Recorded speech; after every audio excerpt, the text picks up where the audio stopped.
The penthouse stood like a king above all buildings, tall, proud, silent, too silent. Inside the master bedroom, black and gold luxury dripping from every corner, Kim Junho sat on his bed, staring at nothing. 35 years old, handsome, powerful, rich enough to buy 3 countries and still have change for tteokbokki. Yet sleep had rejected him like a bad loan application. He sighed deeply and checked the time. 12:25 a.m. He froze. Here we go again. He didn't even bother closing his eyes because he already knew what would happen. And right on time, 12:30 a.m. His eyes snapped open, wide, alert, like someone whispered, "You owe me money," in his ear. Junho groaned and fell back on the bed. "Sleep, what did I do to you? Did I offend your ancestors?" Silence answered him as usual. 7 years ago, everything had been different. His parents were alive. The house was noisy. His mother would shout from the kitchen, "Junho, if you don't come and eat now, I will give your food to the dog." His father would laugh loudly. "Leave the boy alone, woman. He is running companies, not chasing chickens." Junho would roll his eyes. "Appa, please. I am not chasing chickens." "Good. Because the chickens will defeat you." Laughter, warmth, life. Then everything ended. One night, one phone call, a stage car crash on a dark soul road. Both of them gone, just like that. And the man behind it? His father's most trusted business partner. The man who had sat at their dinner table, who had called himself family. The funeral hadn't even ended when the war began. His uncle, his cousin, family turned to competitors overnight. "You are too young to run this empire. Your father promised me shares. You don't understand business like us." Junho had looked at them calmly. "Try me." And they did. Court cases, boardroom fights, betrayal, backstabbing. At some point, even the family lawyer started sweating like he was watching a movie live. But Junho, he didn't break. He fought, and he won every single time. He protected the empire, expanded it, multiplied it. But while he was winning outside, inside he was losing something quietly. Sleep, peace, rest. Back to the present. Junho got up and walked to the floor-to-ceiling window. Seoul glittered below like a million stars that came down just to show off. He folded his arms. People are sleeping peacefully, just like that. He muttered it like sleep was free food being shared somewhere and nobody invited him. He turned back into the room. His bed looked soft, inviting, expensive, useless. "I bought you for comfort, not decoration," he told the bed. The bed said nothing, because even the bed had given up on him. Junho had tried everything. One doctor adjusted his glasses and said, "You need to relax your mind." Junho blinked. "My mind runs companies. It doesn't relax." Another doctor prescribed strong sleeping pills. The result? Junho slept. Yes, but woke up looking like someone who borrowed sleep and couldn't pay it back. Groggy, confused. Once he even greeted his driver. "Good afternoon, my board members." The driver almost resigned. Then came the Hanbang doctor. A calm, serious man in a traditional clinic with walls lined with jars of dried herbs. He checked Junho's pulse slowly and said, "Your body is carrying too much grief." Junho raised an eyebrow. "My body needs sleep, not a therapy session." The doctor ignored him and handed him a dark, bitter-smelling herbal broth. "Drink this every night." Junho sniffed it. "If I lose my mind, I will sue this entire clinic." He drank it anyway. That night, nothing happened except stomach pain. Junho sat in his luxury bathroom at 2 a.m. Wonderful. Now I can't sleep and my stomach is also angry. Then came the meditation teachers. They breathed. They hummed. They burned things. One even laid hands on his pillow like it had a personal problem. Nothing changed. The only person who understood him was Mrs. Kong. She knocked gently and entered his room the next morning. "Did you sleep?" Junho looked at her. "Yes." She smiled. Then he added, "In my dreams." Her smile disappeared. She walked closer, adjusting his pillow like he was still a little boy. "You need peace, not medicine." Junho sighed. "Mrs. Kong, if peace was for sale, I would have bought the factory." She laughed softly. "Some things cannot be bought." He looked away. "Then they should make it available for billionaires at least." Later that day, Mrs. Kong stood outside the penthouse holding her small travel bag. "I will go and visit my family for a few days," she announced. Junho frowned. "Why?" "I need to see my people." He nodded slowly. "Don't stay too long." She smiled knowingly. "I won't."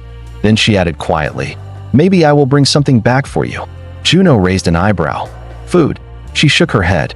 Better. He scoffed. Unless you are bringing sleep inside your bag, I am not interested. Mrs. Kong just smiled. A mysterious knowing smile. I might bring something even better than sleep. Junho waved her off. Safe journey. As her car drove away, Junho stood on the balcony watching, unaware that somewhere across the world, a loud, dramatic, unstoppable African-American girl named Maria was about to enter his life and scatter everything. But before we continue this insane romance story between a Korean billionaire who hasn't slept in 7 years and a pretty African-American maid who is about to turn his entire world upside down, I need you to do me a favor. Kindly hit that like button, smash subscribe, and tell us, where are you watching from and what time is it in your country right now? Drop it in the comments. Because trust me, the way this Korean billionaire's life is about to change forever. The moment the maid walks through his door will leave you absolutely speechless. Okay, let's get into it. Maria did not believe in silence. Back home in Atlanta, if she walked into a room, the room changed. People laughed. People talked. People forgot their problems. She had that kind of energy. The kind you couldn't explain but couldn't ignore either. So when Mrs. Kong arrived at her aunt's house, the whole street already knew before she even knocked on the door. Mrs. Kong has come back from Korea. See her skin. She is shining like she owns the sun. Mrs. Kong laughed. Nobody should kill me with greeting. She walked inside. The apartment was small, tired. A worn sofa, a small table, a ceiling fan doing its best. On the bed lay her old friend, Maria's mother. Weak but smiling. You came, she said softly. Mrs. Kong rushed to her. What is this? Why are you lying down like this? You didn't tell me it was this bad. I am fine. Just small sickness. Small sickness that is carrying you like this? Don't lie to me. They held hands. Years of friendship sitting quietly between them. Then outside. Footsteps. Fast. Energetic. The door burst open. Maria entered like a storm. Sweaty, breathing hard, holding a paper bag. Mama, I got the medicine. She froze. Saw Mrs. Kong. Paused. Then screamed. Mrs. Kong. The bag almost fell. She ran forward and hugged her so hard Mrs. Kong nearly lost her balance. You look so good. Korea is feeding you well. Mrs. Kong laughed loudly. And you have grown into full noise. Maria pulled back proudly. Yes, ma'am. I graduated from the Talking Academy with first-class honors. Her mother shook her head. This girl. Maria dropped the medicine, sat down, and immediately started talking.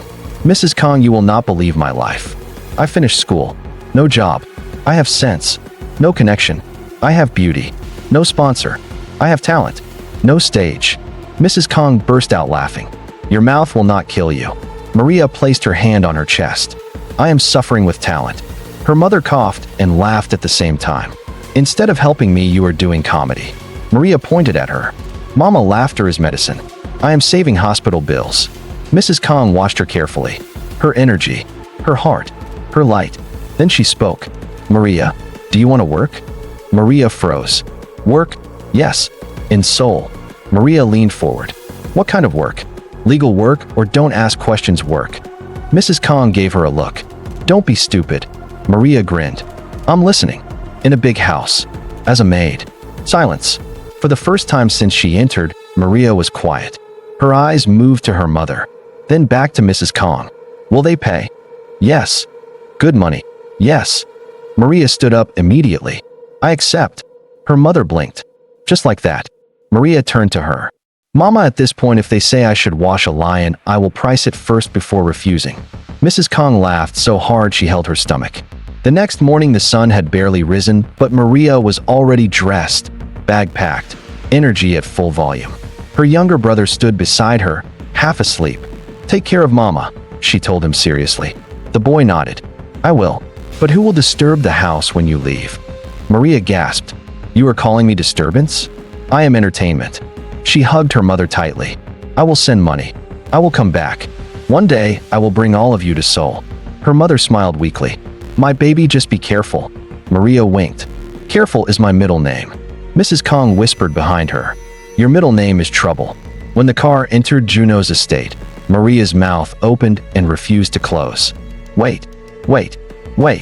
She pointed at the penthouse. Is this a building or a spaceship? Mrs. Kong smiled. This is where you will work. Maria clutched her chest. If I faint, please pour water on me. Not too much. Water is expensive. As they entered, the other maids gathered. Eyes sharp, ears ready, judgment fully activated. One whispered, "This one looks like she talks too much." Another replied, "She will talk herself out of this job." Maria heard them. Of course she did. She turned slowly, smiled brightly. "Don't worry. I talk, but I also work. So you people will not even miss me." One maid almost bit her tongue. Mrs. Kong knocked on the office door. "Come in." They entered. Junho sat behind his desk. Dark wood, glass, clean lines. A single traditional ink painting on the wall behind him. The kind of office that said everything without saying anything. Calm, composed, intimidating. The kind of man that made a room feel smaller just by sitting in it. Maria saw him and froze for half a second. Handsome. Then her brain resumed. "Good afternoon, sir," she said loudly. Junho nodded slightly. Mrs. Kong spoke. "This is the girl I told you about." Junho looked at Maria. Quiet, observing, judging. Maria shifted. Then suddenly she started talking. "Sir, I am very hardworking. I can clean, cook a little, arrange, organize, supervise." Junho raised an eyebrow.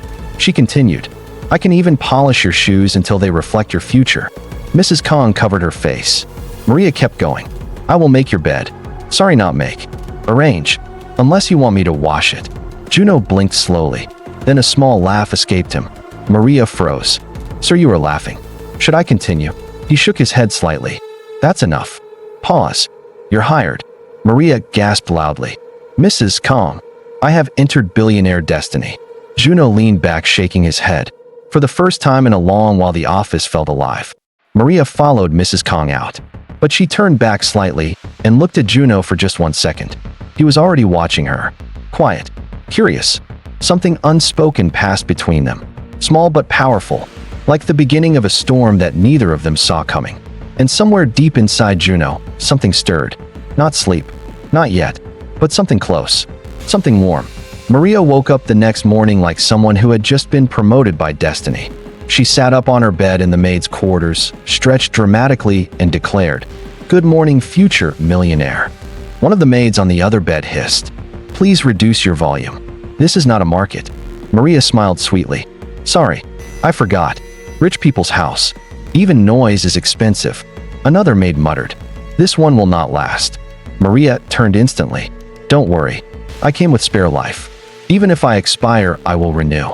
She dressed in her crisp black and white uniform, natural hair tied neatly in a bun, and stepped into the penthouse like she already owned 2% of the shares. She cleaned fast, efficient, but with full commentary. As she wiped the glass table in the living room, she spoke to it. "Shine well. Your owner is rich. Don't embarrass him." A maid passing by stopped. "Who are you talking to?" Maria didn't look up. Everything needs encouragement. In the kitchen, she was arranging dishes when she suddenly gasped. "Mrs. Kong." Mrs. Kong turned. "What is it?" Maria held up a golden spoon. "This spoon. If this spoon enters my neighborhood back home, they will give it an award." Mrs. Kong burst out laughing. "Focus on your work." "I am focusing. I am just appreciating wealth." The other maids gathered later as expected. "Did you see how she talks? She thinks this place is a comedy show. Let's see how long she survives." But one maid, Yuna, smiled quietly. "I like her. At least this house doesn't look like a funeral anymore." Upstairs, Junho stood behind his glass window watching the compound. Then he heard it. Laughter. Loud. Uncontrolled. Different. He frowned slightly. "What is that noise?" His assistant cleared his throat. "Sir." The new maid. Junho didn't respond. But he kept listening. Something about that laughter. It didn't annoy him. It pulled at something deep inside him that he had forgotten was even there. That evening, Junho walked into the dining area, then paused. He turned to Mrs. Kong. "I want dinner in my room tonight." Mrs. Kong raised an eyebrow. "Your room?" "Yes." "Okay." But as she turned away, she smiled to herself. It has started. In the kitchen, Mrs. Kong handed the tray to Maria. "Take this to his room." Maria froze. "His room?" "Yes." "The main room?" "Yes." "The billionaire room?" Mrs. Kong sighed. "Maria, go." Maria picked up the tray carefully, muttering to herself, "If I break this plate, they will use me to replace it." She knocked on his door. "Come in." Maria entered slowly, then stopped. Her eyes went wide. The room was breathtaking. Black and gold. Floor-to-ceiling glass showing all of Seoul below like it was his personal painting. The Han River glittered far in the distance like a silver ribbon laid across the city. Soft lighting. Luxury everywhere. Even the air felt expensive.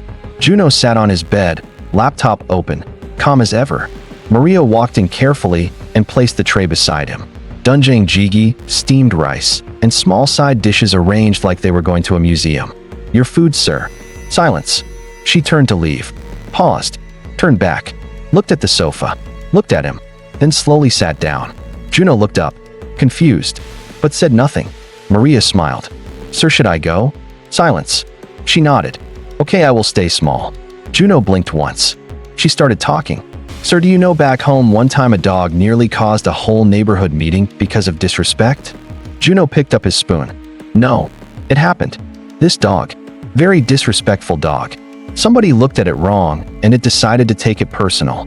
Junho paused mid-bite. "Dog took it personal?" Maria gasped. "Sir, dogs have feelings. How will they not take things personal?"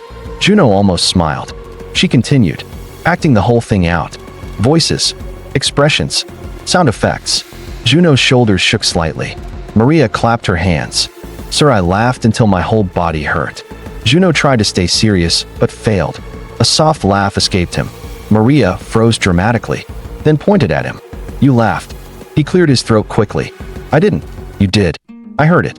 Should I continue?" He shook his head slightly. Maria grinned like she had just signed a contract. She talked and talked and talked.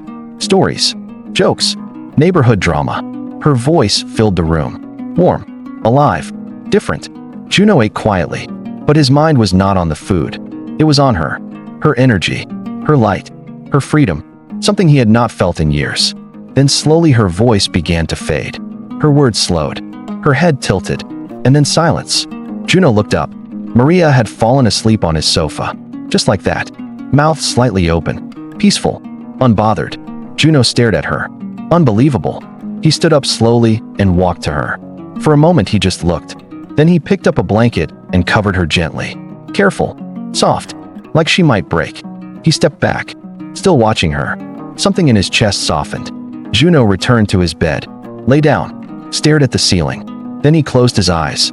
And for the first time in 7 years, no fear. No tension. No 12:30 a.m. Minutes passed. Then sleep came. Deep. Heavy. Peaceful. Like a long-lost friend that had finally found its way back home. On the sofa, Maria slept peacefully without knowing what she had done. On the bed, Junho slept deeply without knowing how.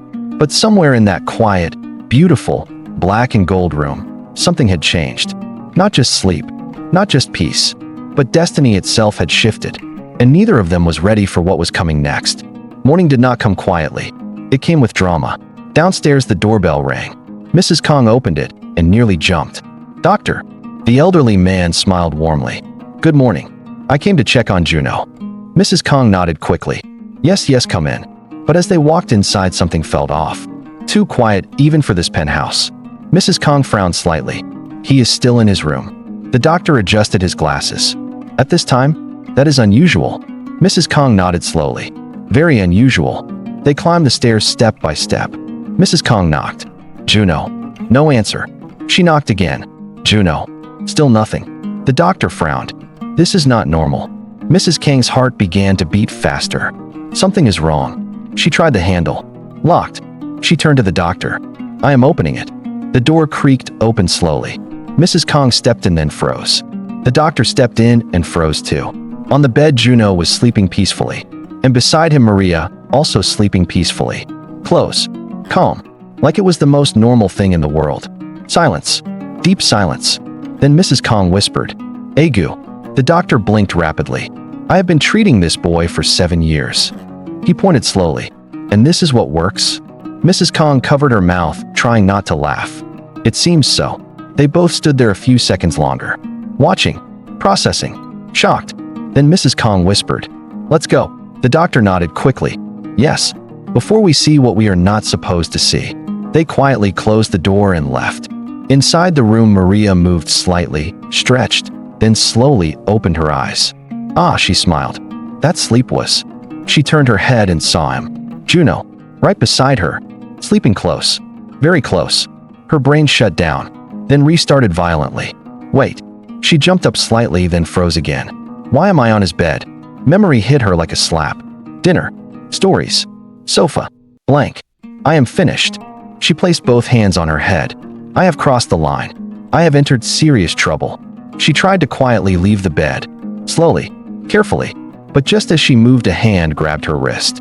Firm. Warm. She froze completely. Slowly turned.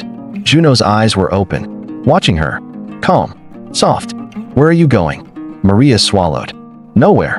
Then why are you sneaking? She blinked rapidly. I was not sneaking. I was relocating. He raised an eyebrow. From my bed. Maria covered her face. Sir, I am sorry. I did not plan this. Sleep planned it without telling me.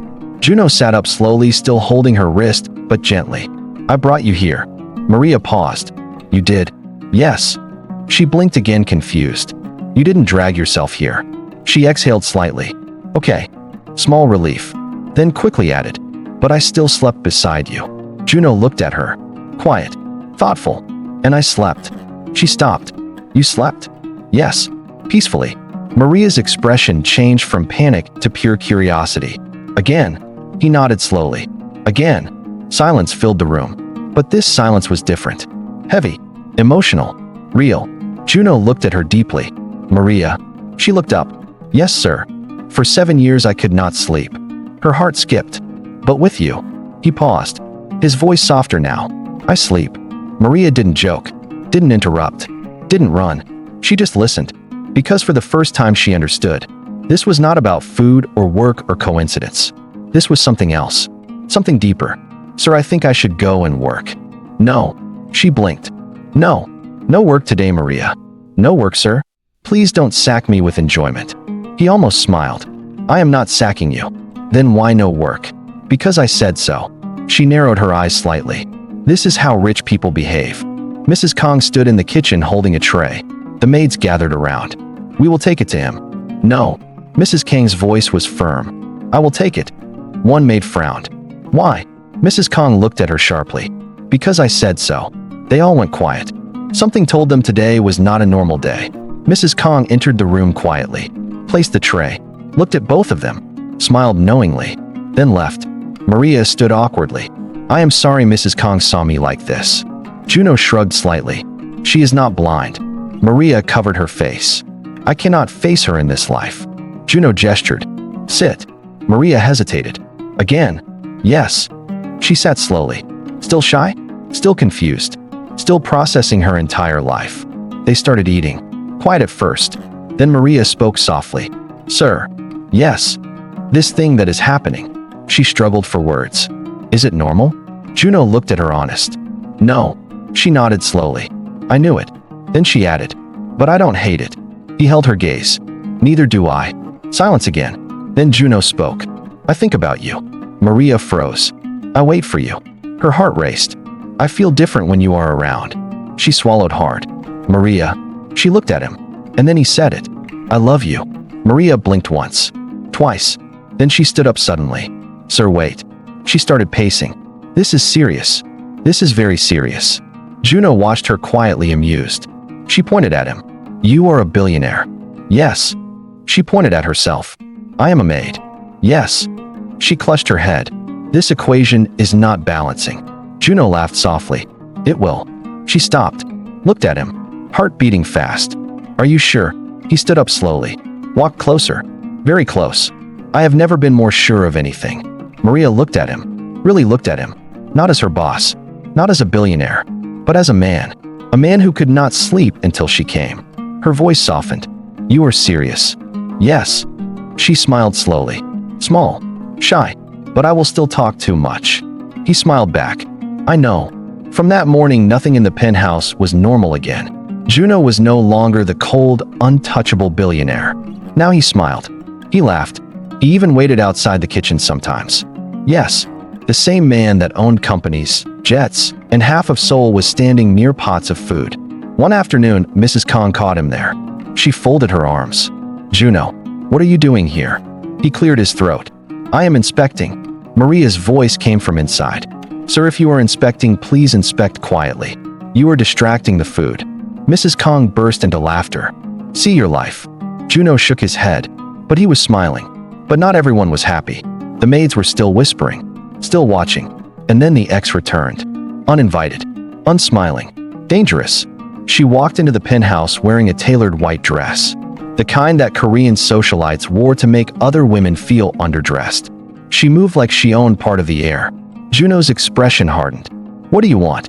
Her eyes shifted to Maria, standing there, calm, unshaken. I came to see how far this joke has gone. Maria smiled politely. Welcome. The joke is now a full movie. Junho almost laughed. The ex stepped closer, lowering her voice. She is not your level. Maria responded immediately. Ma'am, level is not about money. It is about peace. And I have it. Silence. Sharp. Heavy. Junho looked at Maria, and something in his chest tightened. Pride. Pure pride. That night Junho stood in front of everyone. Staff. Silence. I want to make something clear. All eyes on him. Maria is not just a maid in this house. Murmurs spread. She is my choice. Gasps. Shock. Jealousy. Everything exploded quietly. Then he turned to Maria, walked to her, held her hand right there in front of everyone. And I will marry her. Maria froze. Sir. He smiled softly. I told you I was serious. She looked around. At the maids. At Mrs. Kong. At the world that suddenly felt too big. Then she whispered, will there be food at the wedding? Junho blinked. What? She nodded seriously.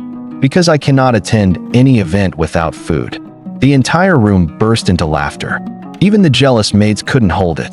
Junho shook his head. Yes, there will be food. She smiled widely. Then I agree. Their wedding was not small. It was not quiet. It was not normal. It was grand. Beautiful. Filled with people who once whispered, now watching in disbelief. Maria walked down the aisle. Not as a maid, but as a queen. Her dress flowing like royalty. Traditional gold and white colors woven into every detail. Seoul's most beautiful venue lit up like a dream. Junho stood waiting. Calm. Certain. At peace. That night, after everything. After the noise, the celebration, the laughter.